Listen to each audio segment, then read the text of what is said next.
నమస్తే, welcome to DMP TV. ఈరోజు news update. రాష్ట్రంలో కాంగ్రెస్ పార్టీ ప్రభుత్వం అమలు చేస్తున్న ల్యాండ్ రెగ్యులరైజేషన్ స్కీమ్ ఎల్ఆర్ఎస్ ను వెంటనే రద్దు చేయాలని డిమాండ్ చేస్తూ జగిత్యాల జిల్లా ధర్మపురిలో బీఆర్ఎస్ పార్టీ నాయకులు స్థానిక అంబేద్కర్ చౌరస్తా వద్ద నిరసన ధర్నా రాస్తారోకో చేపట్టారు.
ఉత్తమ్ కుమార్ రెడ్డి గారు గతంలో మాట్లాడి కాంగ్రెస్ ప్రభుత్వం అధికారంలోకి వస్తే ఉచితంగా ల్యాండ్ రెగ్యులేషన్ స్కీమ్ అమలు చేస్తామని చెప్పి ఈరోజు నిరుపేదల వద్ద అధికంగా డబ్బులు వసూలు చేసి ఎల్ఆర్ఎస్ స్కీమ్ను ఏదైతే అమలు చేయాలని ప్రభుత్వం చూస్తూ ఉన్నదో దాన్ని బీఆర్ఎస్ పార్టీ పక్షాన మేము అడ్డుకుంటూ ఉన్నాం.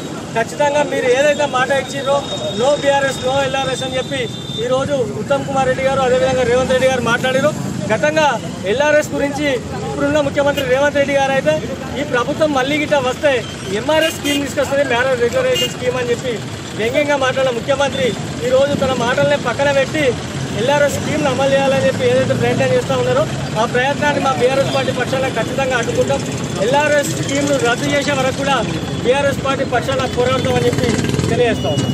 ఎల్ఆర్ఎస్ స్కీమ్ను వ్యతిరేకించి ఈరోజు అధికారంలోకి వచ్చిన కాంగ్రెస్ పార్టీ తిరిగి అదే ఎల్ఆర్ఎస్ను అమలు చేయాలని చెప్పి చూడడం నిజంగా కూడా సిగ్గుచేటు. ఖచ్చితంగా కూడా ఈ ప్రభుత్వం ఎల్ఆర్ఎస్ను పూర్తిగా రద్దు చేయాలని చెప్పి బీఆర్ఎస్ పార్టీ పక్షాన డిమాండ్ చేస్తాం.